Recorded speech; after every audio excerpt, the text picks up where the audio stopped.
Bismillahirrahmanirrahim. Assalamualaikum warahmatullahi wabarakatuh. Selamat pagi teman-teman. Kembali lagi ya di titik balik perubahan. Sebelum kita awali kelas kita pagi ini, kita berdoa terlebih dahulu sebagai wujud kesyukuran atas nikmat, rahmat, dan kepahaman dalam mengikuti kelas kita pagi ini. Berdoa silakan. A'udzubillahi minasyaitonirrajim. Bismillahirrahmanirrahim. Rabbi zidna ilma warzuqna fahma birahmatika ya arhamar rahim. Amin. Bang Jago. Ya Om. Monggo. Oke.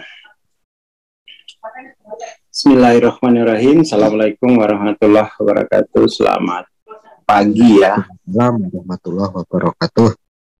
Kemarin itu ini kan babnya mentoring. Tapi sebenarnya di mentoring itu dia hanya strukturnya padat gitu ya. Kalau di sini kan potong-potong, jadi kadang-kadang itu tidak terasa tidak kokoh, tidak lengkap, tapi sebenarnya itu sama. Nggak dibedain. Di mentoring itu kelebihannya intensifnya itu. Intensif. Jadi pemahaman itu kokoh.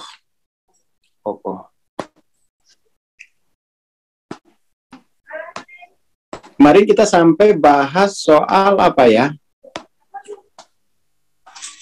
Ilusi keilahian, kan? Oh, kamu jangan itu materi di ini kamu di Telose. Enggak memang kemarin bahas. Iya dah. Kayaknya kemarin itu bahas kesedihan, nah ketidaklengkapan kok.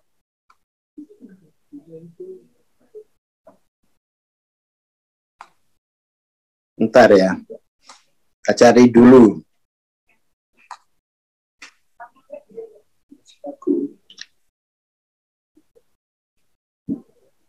Terus pagi ini kita bahas itu aja ya. Kita kasih model.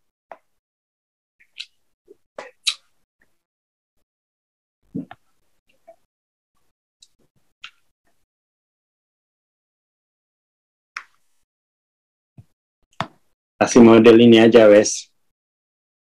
Oh, ilusi yang ini ya? Bukan. Ntar, kasih liatin dulu.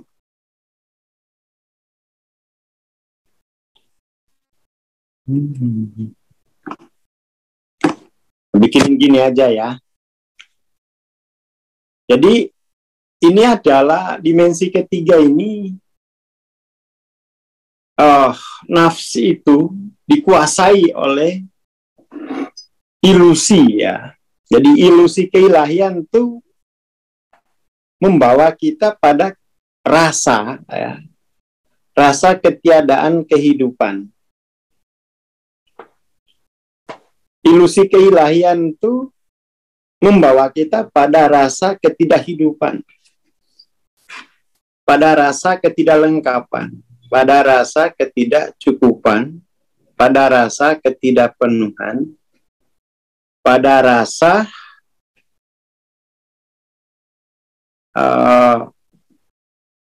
ketidakpernapenuhan, dan pada rasa ketidaksejati abadian. Ini ilusi yang menguasai, ilusi keilahian yang menguasai kemanusiaan ya. Jadi dimensi ketiga ini, kemanusiaan dikuasai oleh ilusi keilahian. Ya kan? Itu penting. Jadi apa sih masalah penderitaanmu ini? Akar masalahnya apa sih? Kemanusiaan dikuasai oleh ilusi keilahian. Jadi bukan kemanusiaannya yang bermasalah. Konteks kemanusiaan yang dikuasai ilusi keilahian itulah masalahnya. Maka kemudian pintu pertama untuk mengatasi ilusi keilahian ini adalah di dimensi 7. Nafi isbat, menafikan ilusi keilahian, mengisbatkan keilahian. Tapi kadang-kadang selama ini itu kan nafi isbat itu tidak dikontekskan dengan kemanusiaan. Ini hanya untuk ke surga gitu kan. Nah, itu saya kira kemudian nafi isbat itu menjadi tidak produktif. Menjadi tidak produktif. Karena tidak dikontekskan dengan problematik dasar kemanusiaan seluruh Bani Adam ini. Tapi kalau dikonteskan begini, semua orang itu butuh nafi isbat, baik secara pengetahuan, secara ilmu maupun secara amalia. Kenapa? Gimana mau mengatasi ilusi keilahian? Ilusi keilahian ini hanya selesai ketika keilahian itu hadir. Keilahian itu hadir.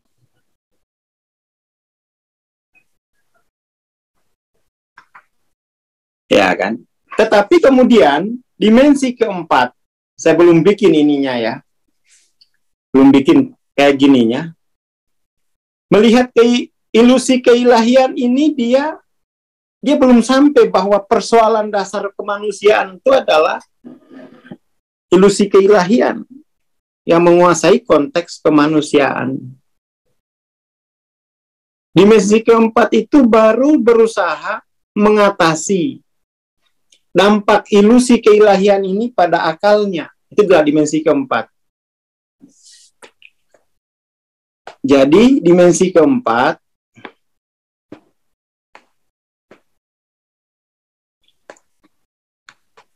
itu baru mengatasi dampak. Mengatasi dampak. Dampak dari ilusi keilahian pada akal kolbunya.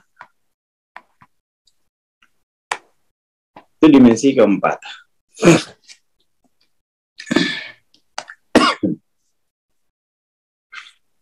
Lalu dimensi kelima, ini biar teman-teman tuh punya konsep hidup gitu ya.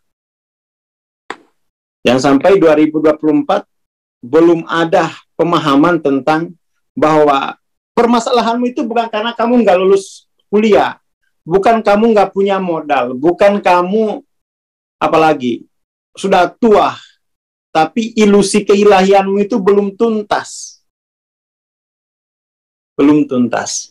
Tapi kamu nyarinya itu kemana-mana. Ribut aja.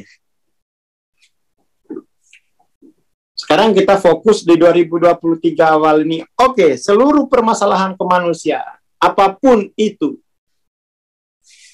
baik pada level budaya maupun keluarga individu, itu adalah penampakan dari ilusi keilahian yang menguasai kemanusiaan. Nah ini. Jadi seluruh masalah ini, ya kan, seluruh masalah ini akarnya satu. Akarnya satu. Apa? Konteks kemanusiaan.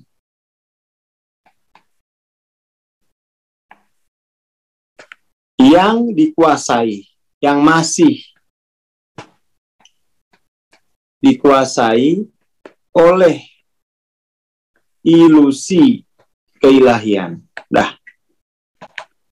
Tinggal masalah ini apakah kamu alami secara personal?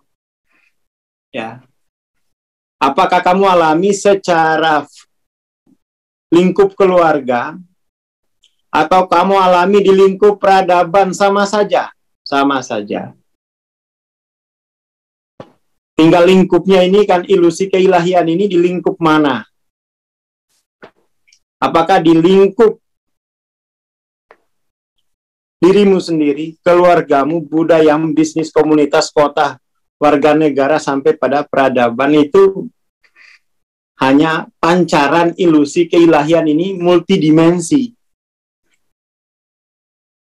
Pancaran keilahian ini yang pancaran ilusi keilahian ini yang multidimensi. Itu masalah pokoknya gitu. Itu masalah pokok. Masalahnya adalah, masalah lainnya, yang kita lakukan ini tidak langsung ke intinya. Muter-muter, dimensi keempat. Kita ngatasi dampak dari ilusi keilahian ini pada level akal kolbu kita saja. Tidak diatasi ke level akarnya. Nah itu akal kolbu kita sehat, lingkungan nggak sehat. Dunia nggak sehat. Tercemar lagi dari luar. Lalu dimensi kelima ini, pendekatan dimensi kelima terhadap isu ini,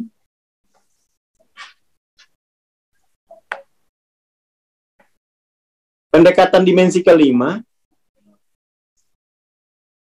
ilusi keilahian ini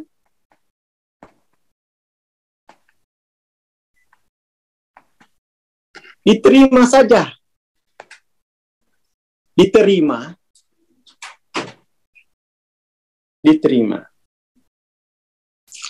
Jangan melawan. Jangan memilih apapun.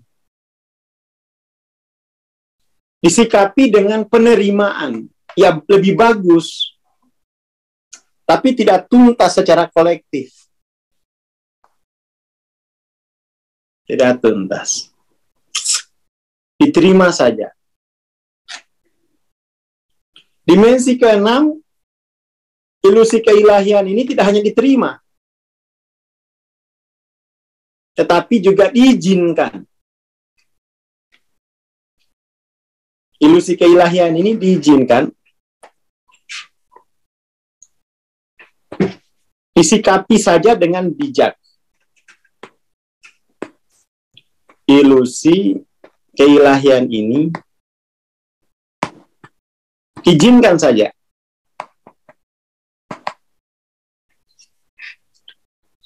Jadi ini kayak tahapan ya. Izinkan sambil pelajari.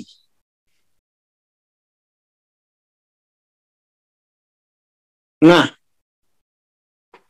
di dimensi ketujuh dilihatnya, ya ternyata ilusi keilahian ini hanya terjadi kalau akar nafsumu itu bukan pada ilallah. Itu penglihatan dari dimensi 7 bahwa ilusi keilahian ini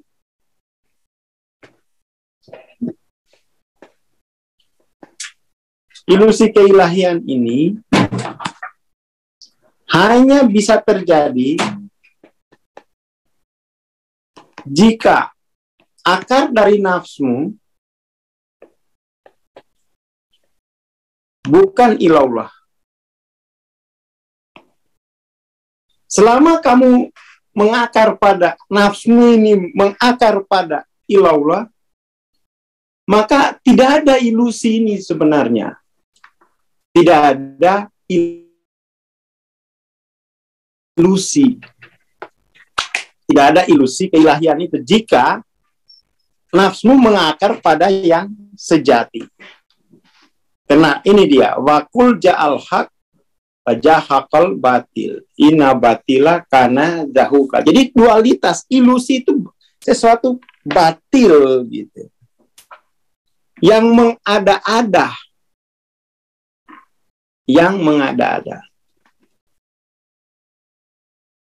Ini kan batil semua ini. Ketiadaan kehidupan, ketidakhidupan, ketidaklengkapan, ketidakcukupan, ketidakpenuhan, ketidakpernapenuhan, ketidaksejati abadian. Ini kan rasa batin yang mengada-ada terhadap kenyataan. Ini kan artinya Allah itu tidak hadir. Allah tidak hadir. Bukannya Allah tidak hadir, tetapi akar dari nafsmu itu bukan pada Allah. Makanya kamu merasakan semua ini, semua penderitaan ini. Itu aja. Lalu penderitaan ini kemudian tuh tercermin sebagai kencing manis, itu lain, itu sudah dampak, ya. Jadi penderitaan, ketidakcukupan, ketidaklengkapan ini jadi kencing manis, jadi kemiskinan, ya itu hanya cermin. Itu refleksi. Karena kemudian ini menjadi medan penarik di batinmu, medan penarik.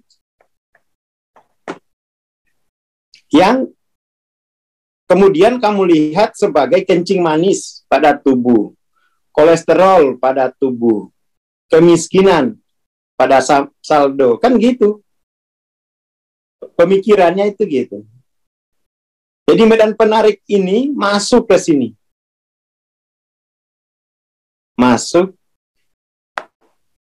Dia masuk ke sini. Ya kan? Itu konteksnya gitu ya, konteksnya. Maka mau nggak mau itu sebenarnya kalau menerima pemahaman bahwa seluruh persoalan kemanusiaan itu adalah karena ilusi keilahian pada jiwa masing-masing, maka mestinya secara kolektif kita akan bergerak kepada nafi isbat, penafian akar kedirian yang semu, pengisbatan pada akar kedirian yang sejati. Dan suatu saat seluruh kemanusiaan itu akan ke sana. Karena ini metodologi dia. Ini itu bukan apa ya? Ya, bukan teologi. Ini itu kebutuhan dasar nafs. Kebutuhan dasar dari nafs. Dan itu sifatnya universal. Sifatnya universal. Tapi kalau ada orang miskin tapi tidak merasa miskin, ya ngapain kita urus gitu. Jadi kayak gini ini nggak boleh ngurus orang lain. Gitu. Ini kan urusan nafs masing-masing, urusan cara bereksistensi masing-masing. Jangan diurus. Biar kamu tidak kena ilusi juga. Ilusi maha tahu. Ya, jangan diurus. Jangan diurus. Jangan ngurus orang lain. Fokuskan saja, tuntasin bagianmu sendiri. Tuntasin. Karena ini urusan yang sangat privat. Urusan yang sangat, kita nggak bisa ngurusin medan penarik orang lain. Kecuali dia meminta. Kalau nggak minta, jangan. Kenapa? Karena kembali lagi ke prinsip yang kemarin kita bahas di kelas MTLOC itu, bahwa setiap warna ini dia bersifat sebagai konstanta mutlak pada yang mengalaminya gitu. Setiap jenis ini itu statusnya mutlak pada dirinya sebagai konstanta mutlak. Jadi kalau dia bilang tidak miskin, tapi dimensi 5 bilang miskin, lah itu kan beda konstanta mutlaknya.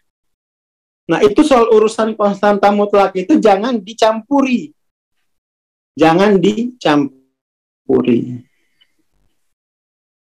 Kita nggak bisa mencampuri konstanta mutlak orang lain. Tidak ada paksaan. Nggak ada paksaan. Kalau meminta baru kita tolong. Kalau enggak ya udah biarin. Toh itu adalah konstanta mutlaknya sendiri. Toh itu adalah konstanta mutlaknya sendiri. Makanya seharusnya itu ketika berkeluarga itu udah tahu konstanta mutlak keluarga kita itu di sini ya. Jadi berkeluarga ini adalah menuju ini. Bukan kemudian tuh mempertahankan konstanta mutlak masing-masing, lalu perang, lalu anak-anak jadi korban. Wah, piring jadi korban. Lah itu karena sejak awal nggak punya arah. Nggak punya arah ke dalam, hanya arah sosial saja. Arah sosial.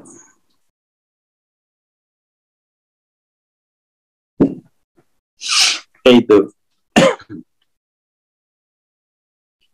Oke ya, jadi fokus saja dengan transformasi masing-masing. Dan terkait dengan transformasi kesayaan ini bukan hal yang boleh kamu komunikasikan ke orang lain. Ini bukan pokok komunikasi. Kadang-kadang itu juga lucunya, dikomunikasikan ke orang. Padahal itu kan yang dikomunikasikan itu harus yang menyangkut kepentingan publik. Ini kan kepentingan privat. Boleh dikomunikasikan ke publik kalau itu adalah bentuknya ilmu, bukan pengalaman atau bukan pengetahuan, tetapi itu adalah bentuknya ilmu. Sudah menjadi ilmu baru boleh dikomunikasikan. Nah, ini kadang-kadang itu yang menghambat evolusi itu. Baru jadi pengalaman sudah viral kemana-mana. Wah, itu enggak, buang-buang umur. Harusnya itu yang boleh viral itu ilmu saja. Pengalaman tahan. Pengetahuan tahan. Sampai dia jadi ilmu baru bagikan. Kan begitu biar rapi ini. Yang terjadi itu adalah pengalaman spiritual viral, menjadi viral di kalangan komunitas. Lah itu kemudian tuh ilusi keilahian itu menjadi parah. Menjadi parah karena gagal mengelola. Gagal mengelola. Pengalaman menjadi pemahaman, pemahaman menjadi pengilmuan. Akhirnya di komunitas itu jadinya kayak kepiting gitu. Adu pengalaman, ribut. Akhirnya habis waktu, ilusi keilahian terwariskan. Itu budaya semacam itu banyak loh terjadi di komunitas spiritual. Bukan ilmu yang dibagikan, tetapi pengalaman dan pemahaman. Pengetahuan itu belum jadi ilmu. Jangan dulu, tidak semua bisa sama konteksnya gitu. Itu kadang-kadang yang kontraproduktif. Kontraproduktif. Kalau sering-sering boleh, tapi namanya sering itu pokoknya dia punya batasan. Berbagi pengetahuan saja. Artinya ya kalau yang belum tahu juga tidak apa-apa. Yang penting menunjukkan itu ada ini loh, ada ini. Itu kan sharing itu kan ya semacam ada ini loh, ada ini. Sharing itu kan kita memberitahu yang kita temukan. Yang kita temukan itu kita beritahukan ada ini loh, ada ini di sana, ada ini. Itu kan seperti pengetahuan semacam itu. Jadi itu yang harus dipahami betul-betul adalah dimensi ketiga ini. Dimensi ketiga. Kalau nggak matang dimensi ketiga itu nanti tahu-tahu dimensi ke-8 buat apa gitu. Pengetahuannya tidak mampu melepaskan dirinya dari ilusi keilahian ini.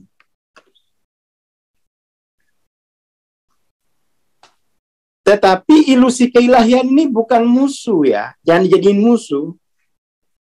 Ini juga wajahnya. Makanya saya pernah itu ya. Ini juga wajahnya. Ini wajahnya. Wajahnya di balik wajahnya. W besar gitu ya. Yang penting fokus padanya ini. Soal wajah itu bisa ilusi bisa enggak, tapi itu juga wajahnya. Jangan dianggap musuh. Menyingkap wajahnya di balik wajahnya. Seperti itu.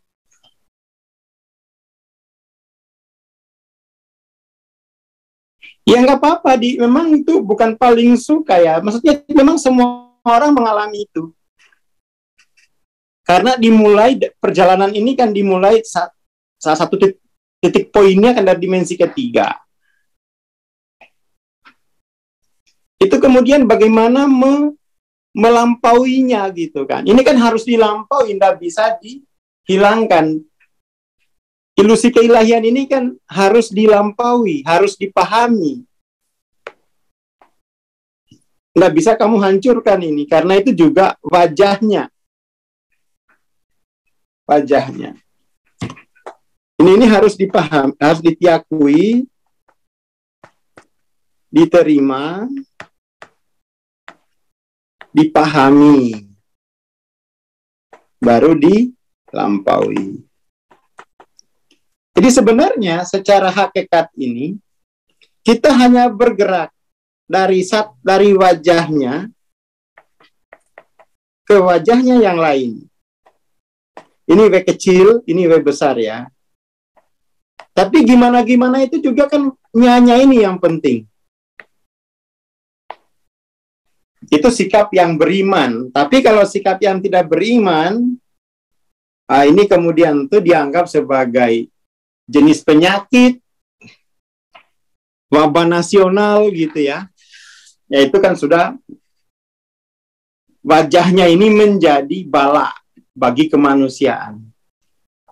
Kalau wajahnya ini menjadi kasih, maka kita akan tumbuh. Akan tumbuh. Sebenarnya enggak apa ya, yang dilebur itu bukan ilusi keilahian. Diri kita yang dilebur. Ilusi keilahian ini juga abadi loh. Dalam kehidupannya abadi, dalam dimensi ketiga ilusi keilahian itu juga sama abadinya. Karena itu juga wajahnya.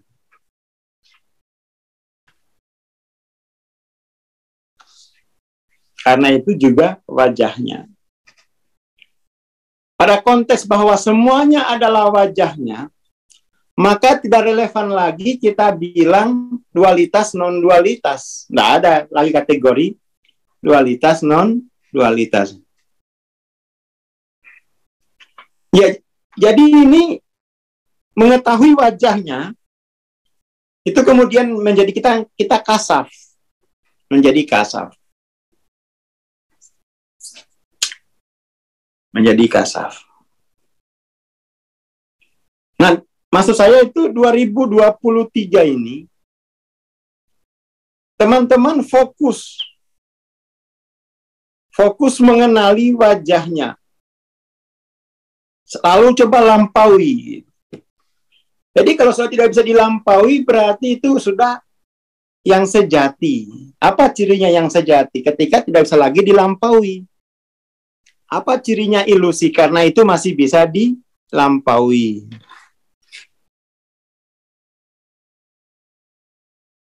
Seperti itu. Jadi cirinya sejati itu nggak bisa dilampaui. Oh, berarti itu senyatanya. Jadi mari sama-sama 2023 ini semuanya, dan ini nggak bisa kamu wakilkan. Kamu wakilkan anakmu nggak bisa. Kamu wakilkan istrimu juga nggak bisa. Ini bisnis masing-masing. Mari masing-masing itu 2023 ini mastering semuanya. Mastering. Ketiadaan kehidupan ini dari 5 sampai berapa ya kemarin itu ya? Kayaknya 20. Ketidakhidupan itu 20 sampai ya 50. 55 sampai 75. Kemudian yang ketidakcukupan ini 80 sampai 120. 125 sampai 145, 150 sampai 170. 175 sampai 199. Yaitu, nah ini kamu harus lampaui, bukan kamu hancurkan dualitasnya, tidak bisa. Dirimu yang harus kamu lebur. Dirimu yang lemah, nafsumu yang lemah yang harus dileburkan, ya. Jadi bukan dualitasnya, ya. Yang harus dileburkan adalah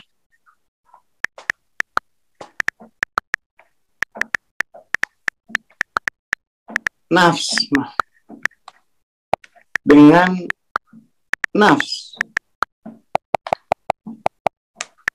masing-masing, bukan dualitasnya.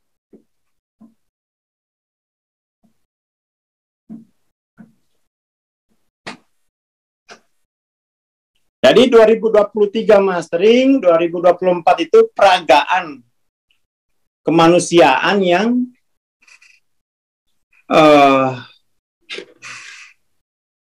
mulia. Gimana mau menghancurkan ilusi keilahian yang ternyata itu juga wajahnya, gitu kan? Kejam. Gimana?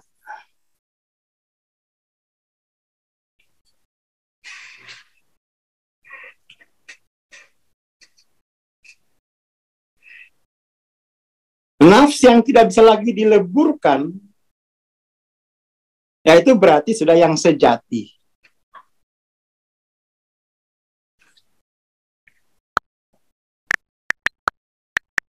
Dan ini adalah bisnis pribadi, nggak bisa kamu wakilkan. Nggak bisa kamu wakilkan. Semua orang itu punya bisnis ini dengan robnya.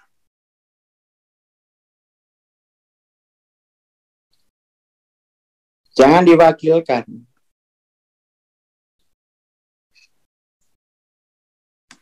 Yang nggak bisa melalui ini nanti di akhirat itulah yang dapat syafaat.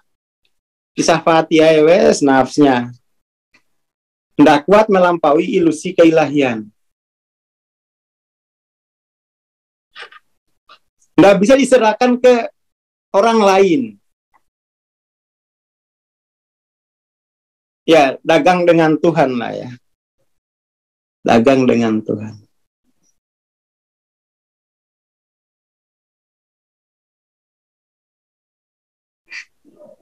Ya, seperti itu.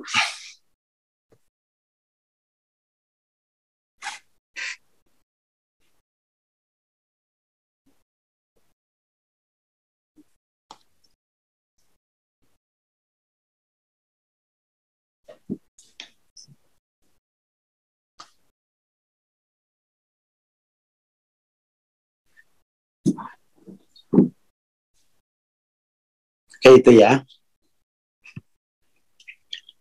Dan ini melarutkan nafs ini, itu tidak bisa disikapi seperti model terapi penyakit.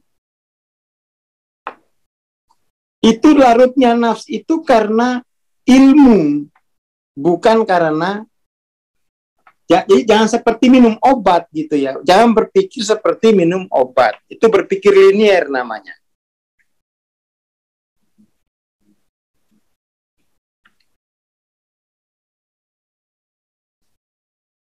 Jadi harus tumbuh melalui pemahaman, bukan melalui treatment, melalui ilmu, tidak melalui terapi. Jangan sampai itu kemudian teman-teman memahami transendensi ini terapi, bukan, tapi memang ada efek terapeutiknya gitu. Ada efek terapeutiknya. Tapi bukan terapi. Lebih tepatnya ini school of nafs ya. Jadi PC itu bukan lembaga terapi, tapi dia school of nafs. Nafsnya itu ditransendensikan terus-menerus sampai dualitas ilusi keilahian itu mampu dia lewati. Itulah perjalanan minad dzulumati ila nur.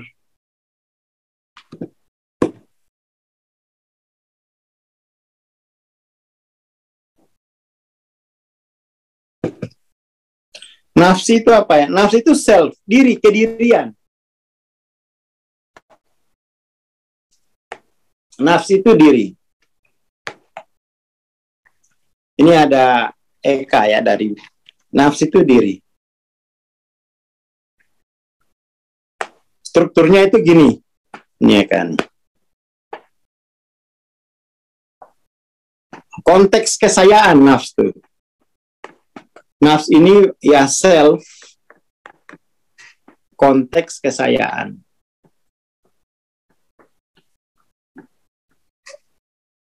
Nafs ini kemudian tuh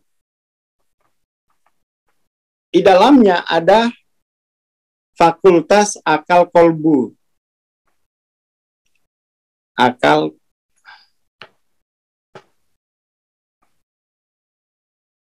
kolbu. Jadi bukan akal dan kolbu, akal kolbu. Ibarat rumah itu, akal ini pintu depan, pintu yang menghubungkan antara dia pintu dari depan, ini pintu dari belakang, gitu ya. Ini yang disebut mind. Ini yang disebut soul.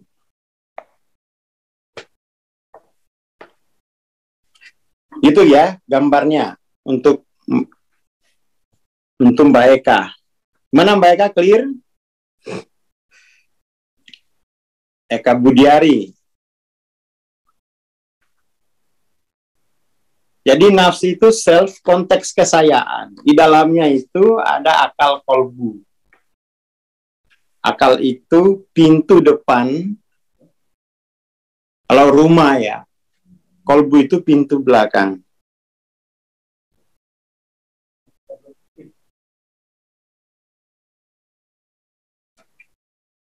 Seperti itu.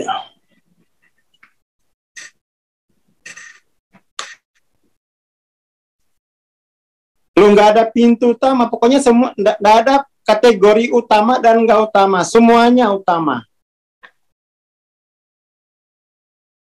Jadi jangan dibikin. Jadi dia ya pintu aja. Pintu depan, pintu belakang, nggak ada yang utama. Pokoknya pintu aja. Pintu. Jadi biar tidak ada dikotomis antara akal kolbu.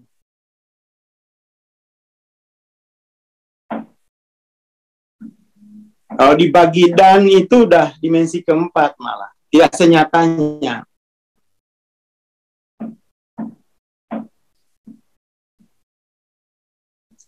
Akal kolbu itu gerbang jangan gerbang pencerahan sih ya. Pencerahan itu hanya terjadi kalau akar dari nafsu itu di shifting gitu. Jadi justru pencerahan itu bukan dari sini, tapi dari akar dari nafsnya yang di shifting. Bukan kolbu dan akalnya, enggak. Akar dari nafs. Akar nafsnya yang di shifting itu baru terjadi pencerahan.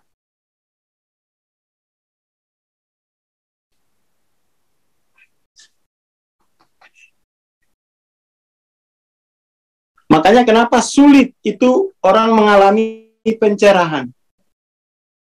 Ya karena itu persoalan ternyata akar dari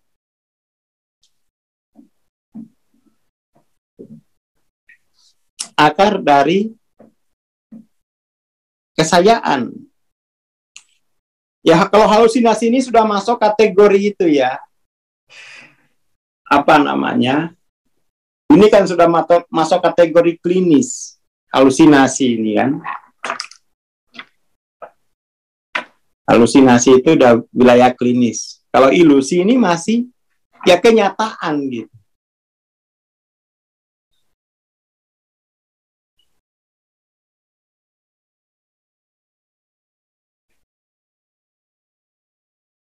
akal jalan dari indrawi,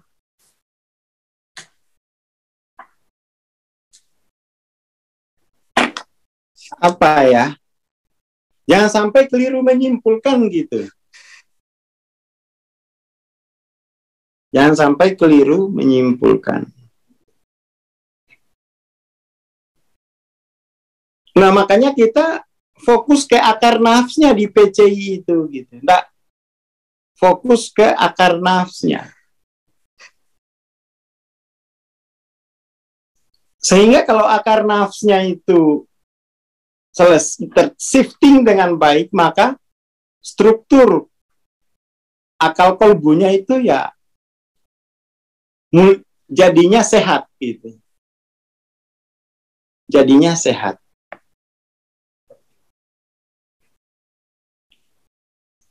Jadinya sehat. Jadi ini ya ini perlu pemahaman konteks ya, biar kesimpulannya itu benar.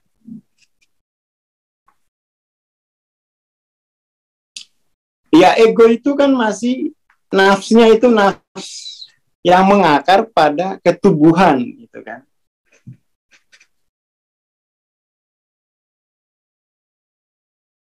Nah itu kan ego, itu kan berarti dia nafsnya itu masih mengakar pada ketubuhan. Jadi memang kita ini salah satu kendala belajar spiritual itu terlalu banyak istilah-istilah kejiwaan tuh yang tidak terpetakan dengan baik. Itu tuh apa namanya? Itu salah satu kelemahan masyarakat kita, tidak membuat pemetaan dari istilah-istilah terkait jiwa. Tidak ada orientasi untuk mengilmui. Jadi hanya terhambur gitu aja. Gitu. Istilah yang ini ke sini. Jadi tidak dipetakan. Ini saya coba petain gitu ya. Kalau misalnya pemetaannya nggak sama dengan yang lain, nggak apa-apa. Ini pemetaan yang memudahkan kita untuk menjelaskan.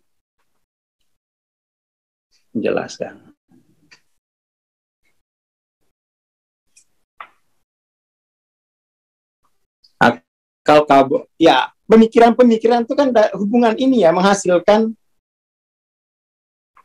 Jadi pemikiran itu ya, itu bisa di antara akal dan kolbu ini.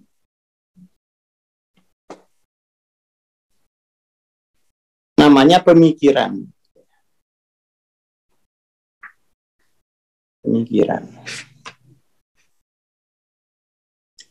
Jadi lebih baik itu lihat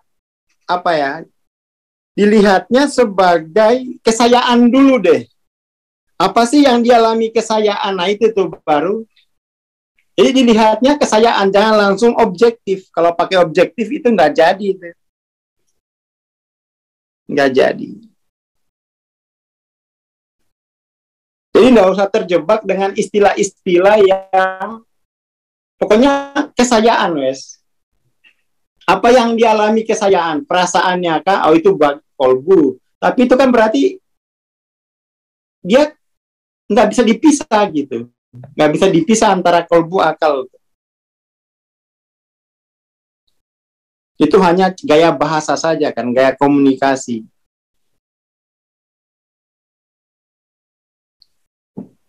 Gaya komunikasi.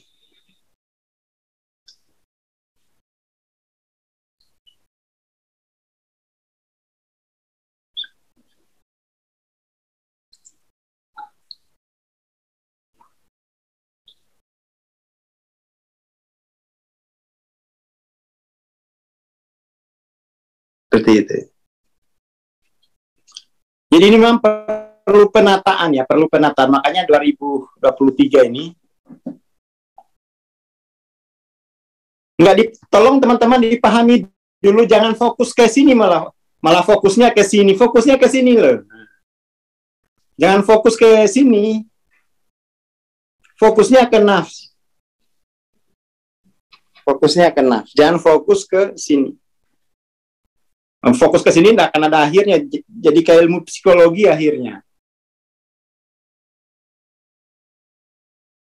Jadi kayak ilmu psikologi. Jadi kayak motivasi. Fokus ke nafsnya saja. Fokus ke nafs. Jangan melihat keluar. Fokus pada kesayaan masing-masing. Enggak, itu enggak bisa kamu bilang kolbu membuatkan nalar membuat, itu enggak bisa kayak begitu gitu. Itu karena satu dan sama gitu. Enggak bisa kamu kompartemen bahwa sakit jantung itu karena hanya jantung yang bermasalah. Ini kan sistem. Namanya sistem akal kolbu. Jadi namanya sistem tuh kayak gini nih. Berpikirnya itu wholeness, ya. Berpikirnya wholeness. Dari kolbu kamu bisa mengetahui akal, dari akal kamu bisa mengetahui kolbu. Kan gitu cara berpikirnya. Jadi jangan kamu pisah kolbu dan akal. Melalui kolbu kamu bisa mengetahui akal. Melalui akal kamu bisa mengetahui kolbu. Kenapa? Karena keduanya itu hanya merepresentasikan nafsmu. Karena akal kolbu itu hanya representasi dari nafs. Maka fokus ke nafs. Fokus saja ke nafs. Gitu. Jadi jangan fokus pada salah satunya, sama, satu dan sama. Satu dan sama.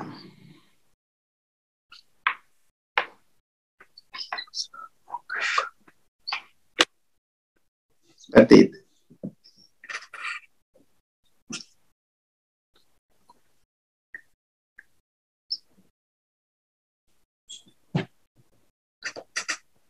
Oke ya. Jadi fokus ke kesayaan. Fokus pada kesayaan saja. Dari situ nanti ketahuan. Ya. Seperti itu.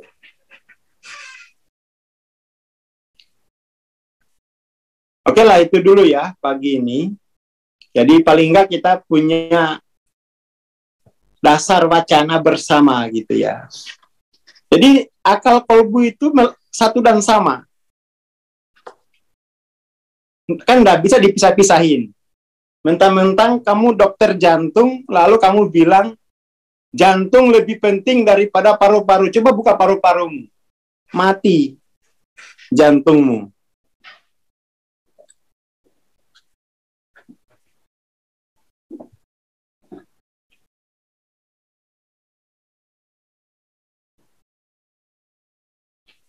Seperti itu.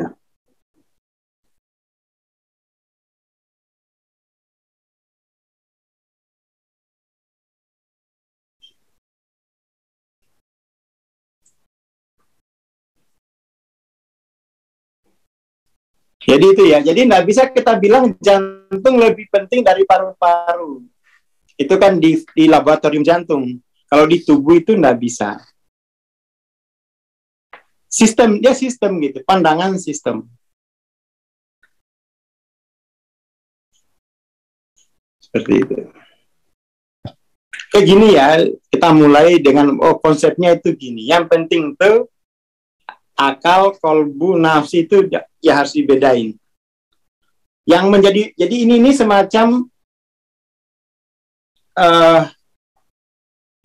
nafsi ini universitasnya gitu ya. Universitas. Akal kolbu ini fakultas.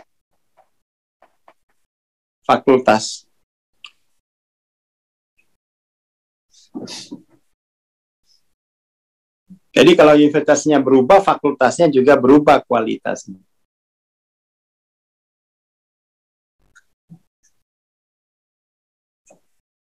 Oke, itu dulu ya pagi ini. Terima kasih. Assalamualaikum warahmatullahi wabarakatuh. Waalaikumsalam warahmatullahi wabarakatuh. Terima kasih Bang Sohar, terima kasih teman-teman. Insya Allah jam 10 kita ada mentoring TLC ya, jadi teman-teman alumni bisa receive. Terima kasih, kita bertemu besok pagi insya Allah. Assalamualaikum warahmatullahi wabarakatuh. Selamat